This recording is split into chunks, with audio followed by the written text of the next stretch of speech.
구약성경 욥기 33장 13절에서 33절까지 우리 한 목소리로 함께 봉독합니다. 하나님께서 사람의 말에 대답하지 않으신다 하여 어찌 하나님과 논쟁하겠느냐. 하나님은 한 번 말씀하시고 다시 말씀하시되 사람은 관심이 없도다. 사람이 침상에서 졸며 깊이 잠들 때에나 꿈에나 밤에 환상을 볼 때에 그가 사람의 귀를 여시고 경고로서 두렵게 하시니 이는 사람에게 그의 행실을 버리게 하려 하심이며 사람의 교만을 막으려 하심이라. 그는 사람의 혼을 구덩이에 빠지지 않게 하시며 그 생명을 칼에 맞아 멸망하지 않게 하시느니라. 혹은 사람이 병상의 고통과 뼈가 늘쑤심의 징계를 받나니 그의 생명은 음식을 싫어하고 그의 마음은 별미를 싫어하며 그의 살은 파리하여 보이지 아니하고 보이지 않던 뼈가 드러나서 그의 마음은 구덩이에 그의 생명은 멸망하는 자에게 가까워지느니라. 만일 일천 천사 가운데 하나가 그 사람의 중보자로 함께 있어서 그의 정당함을 보일진대 하나님이 그 사람을 불쌍히 여기사 그를 건져서 구덩이에 내려가지 않게 하라. 내가 대속물을 얻었다 하시리라. 그런즉 그의 살이 청년보다 부드러워지며 젊음을 회복하리라. 그는 하나님께 기도함으로 하나님이 은혜를 베푸사 그로 말미암아 기뻐 외치며 하나님의 얼굴을 보게 하시고 사람에게 그의 공의를 회복시키시느니라. 그가 사람 앞에서 노래하여 이르기를 내가 범죄하여 옳은 것을 그르쳤으나 내게 무익하였구나. 하나님이 내 영혼을 건지사 구덩이에 내려가지 않게 하셨으니 내 생명이 빛을 보겠구나 하리라. 실로 하나님이 사람에게 이 모든 일을 제삼 행하심은 그들의 영혼을 구덩이에서 이끌어 생명의 빛을 그들에게 비추려 하심이니라. 욥이여 내 말을 귀담아 들으라. 잠잠하라 내가 말하리라. 만일 할 말이 있거든 대답하라. 내가 기쁜 마음으로 그대를 의롭다 하리니 그대는 말하라. 만일 없으면 내 말을 들으라. 잠잠하라. 내가 지혜로 그대를 가르치리라. 아멘. 할렐루야. 하나님의 은혜가 오늘 하루의 첫 시간을 주 앞에 드리는 우리 믿음의 가족들에게 함께 하시기를 예수님의 이름으로 축원합니다. 이 오늘 말씀은 이 엘리후가 욥에게 이 고난에 대한 잘못된 인식을 바로잡고 또 조언해 주는 그러한 내용으로 되어 있습니다. 이 욥은 하나님께서 이 자신의 잘못을 찾고 계신다 그렇게 생각을 하였습니다. 그러나 이 자신은 그렇게 크게 잘못한 것이 없는데 왜 이렇게 큰 고난이 있는지 모르겠다라고 말을 하죠. 그래서 계속하여서 하나님께 이 자신의 죄에 대해서 좀 속 시원하게 말씀을 해달라고 그것에 대해서 내가 좀 깨달을 수 있게 좀 시원하게 말씀 좀 해달라고 계속 간구를 했던 겁니다. 그것에 대해서 엘리후가 이렇게 말을 하죠. 12절에 보면은 하나님은 사람보다 크심이니라 이렇게 말을 합니다. 그래서 이 오늘 말씀은 하나님께서 사람보다 더 크다는 이 12절에 대한 이 설명이 뒤에 나오는 겁니다. 이 하나님은 사람보다 더 크십니다. 비교할 수 없을 정도로 더 크신 분이죠. 그러기에 이 사람은 하나님을 이해한다는 것, 하나님을 다 이해한다는 것 자체가 불가능한 일입니다. 하나님을 다 이해할 수 없습니다. 그래서 때로는 이해하지 못하는 것도 받아들여야 되는 우리는 그런 위치에 있는 것이죠. 13절에 보면은 내가 그에게 대답하리라 이 말에 그대가 의롭지 못하니 하나님은 사람보다 크심이니라. 하나님께서 사람의 말에 대답하지 않으신다 하여 어찌 하나님과 논쟁하겠느냐 이렇게 말을 합니다. 논쟁하려기보다는 일단은 하나님 앞에서는 수긍해야 될 필요가 있는 것이죠. 그것이 하나님 앞에선 인간의 모습이어야 합니다. 욥이 볼 때에 이 하나님께서 자신의 질문에 침묵하시는 것처럼 보일 수 있습니다. 정말 그럴까 생각을 해보면은 14절에 보면은 하나님은 한 번 말씀하시고 다시 말씀하시되 사람은 관심이 없도다라고 말씀을 하죠. 하나님은 말씀하시고 또 말씀하시는데 이 사람이 그 하나님의 말씀에 대해서 하나님의 응답에 대해서 관심이 없다 이렇게 표현을 하고 있습니다. 이 하나님은 그 자녀에게, 그 백성에게 말씀하시는 분입니다. 그리고 그 백성은 이 하나님의 말씀을 사실 귀담아 듣고 그것이 어떠한 뜻인가를 잘 이렇게 헤아려야 되는데 그렇지 못하고 오히려 무관심하고 무지한 그런 모습을 보이는 것이죠. 이 하나님께서 침묵하신다고 하는 그 순간도 이 하나님은 깊은 언어로 말씀하시기도 합니다.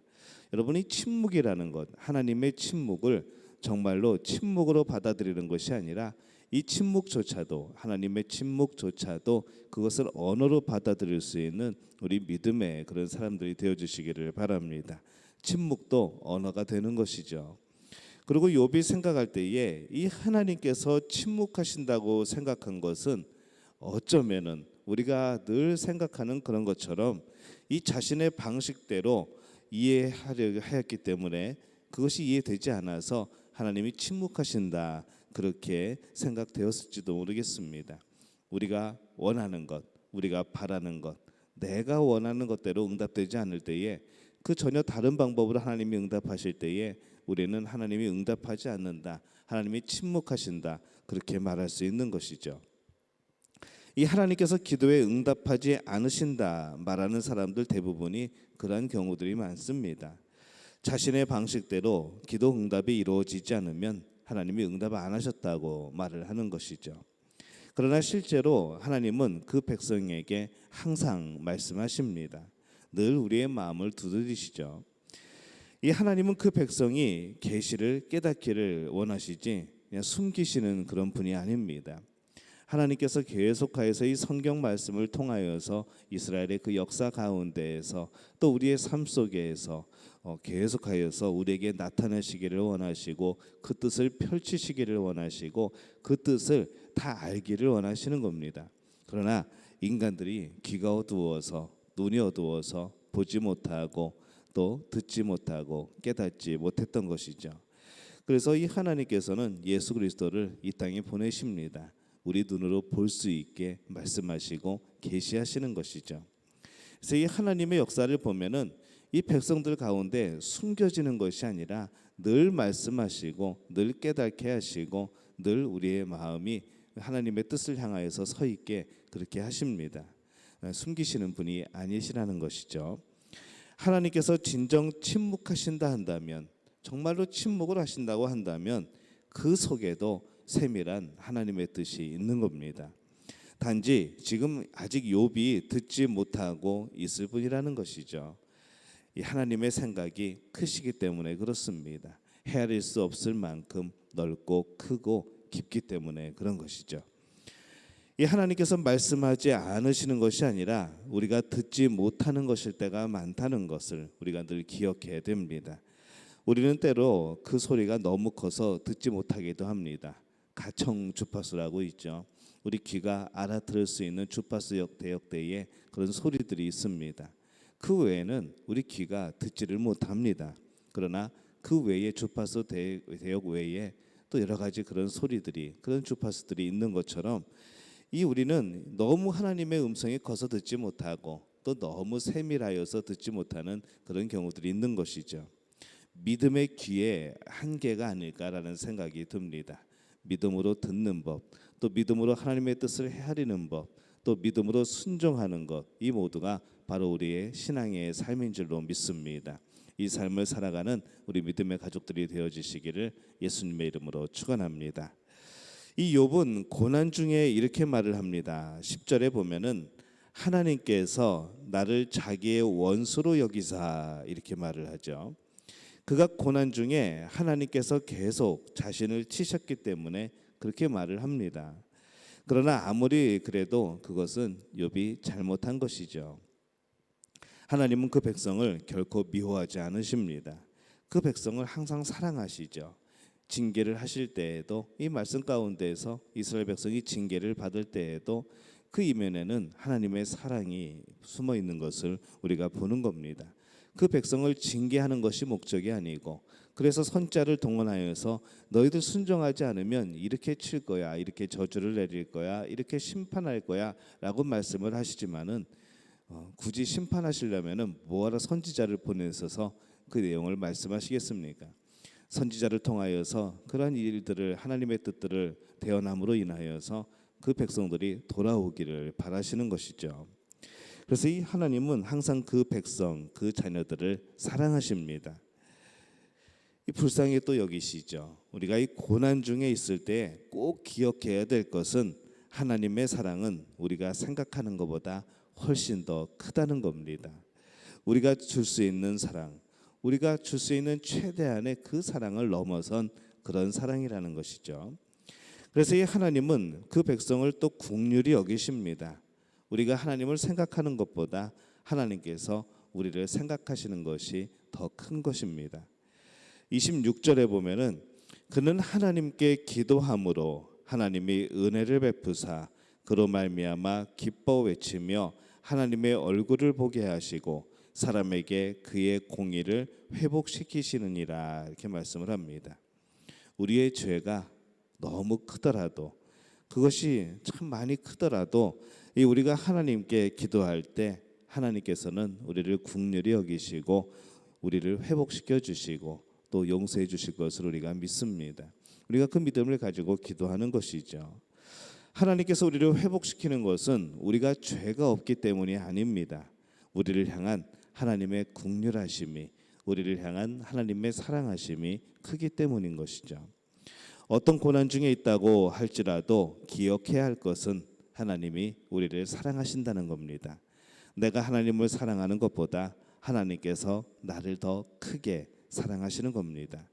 그래서 고난 중에 내가 하나님을 향한 사랑이 작아지기 참 쉽습니다. 하나님과 멀어지기 쉽죠. 그때에도 여전히 나를 향한 하나님의 사랑이 크다는 것을 기억해야 될 필요가 있습니다.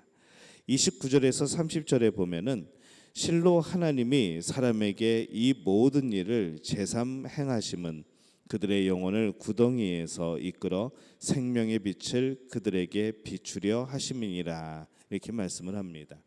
이 모든 것에 대해서 하나님의 사랑이라는 목적을 우리는 신뢰할 필요가 있습니다.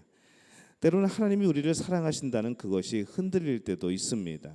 그러나 말 그대로 때때로 흔들리는 것이죠. 가끔 흔들리는 것이죠. 평소의 일상적인 그런 시간 속에 이 하나님의 사랑을 제대로 경험하지 못하면은 이 고난의 때에는 어떻게 하나님을 더 사랑하고 하나님을 신뢰할 수 있겠습니까? 고난의 때가 아니라 평상시에 하나님의 사랑을 경험하고 하나님의 함께하심을 느끼고 또 하나님의 인도하심에 순종하는 모습으로 우리는 살아가야 되는 겁니다. 그래야지 이 고난의 때에 여전히 더욱더 하나님을 사랑하고 따르고 또 신뢰할 수가 있는 것이죠. 그래서 이 하나님 항상 하나님의 사랑을 더 많이 경험하여서 고난의 때에 그 모든 믿음을 가지고 이겨낼 수 있어야 합니다. 우리가 늘 기억해야 될 것은 하나님의 사랑을 아는 사람은 내가 나를 사랑하는 것보다 하나님께서 나를 더 사랑하신다는 겁니다. 우리 자신을 사랑하지만은 내가 우리 자신을 참 사랑하지만은 그것보다 하나님은 나를 더 사랑하신다는 것이죠. 하나님의 사랑이 내가 생각하거나 내가 사랑하는 것보다 더 크다는 사실을 여러분 오늘 믿고 계십니까? 그것이 말씀을 전하는 바이고 그것을 믿는 것이 믿음인 것이죠. 더 큰 사랑이라는 사실, 하나님의 사랑이 더 크다는 것을 늘 붙들고 우리는 살아갈 필요가 있습니다. 하나님의 사랑이 그 생각이 그 뜻이 이해되지 않고 또 하나님의 사랑이 느껴지지 않을 때에도 여전히 믿음으로 그 통치에 순종하고 그 사랑에 감사하는 우리 믿음의 가족들이 되어지시기를 예수님의 이름으로 축원합니다. 제가 기도하겠습니다. 하나님, 은혜와 사랑에 감사합니다. 하나님의 생각이 그 뜻이 이해되지 않을 때, 하나님의 사랑이 느껴지지 않을 때 우리는 여전히 믿음으로 하나님의 그 통치에 역사하심에 순종하게 도와주옵소서. 여전히 나를 사랑하고 계시다는 그것을 신뢰하고 믿게 도와주옵소서. 우리가 늘 평상시에 하나님과 더욱더 교제하는 우리들이 되게 도와주옵소서. 그리하여서 고난이 닥쳐왔을 때 그때 낭망하는 것이 아니라 그때 더욱더 늘 항상 우리를 사랑하시고 긍휼히 여기시고 우리에게 큰 사랑을 베푸시는 그 하나님을 기억하며 여전히 신뢰로서 이겨나가는 우리들 되게 도와 주시옵소서. 오늘 하루를 살아가는 우리 믿음의 가족들에게 함께 하시고 오늘도 하나님의 사랑과 긍휼하심과 하나님의 놀라운 역사들이 펼쳐지게 도와 주옵소서. 그것을 바라보며 다시 한번 하나님께 영광 돌리는 귀한 하루 되게 도와 주시옵소서. 모든 것을 주님께 의탁하옵고 예수님의 이름으로 간절히 축복하며 기도하옵나이다. 아멘.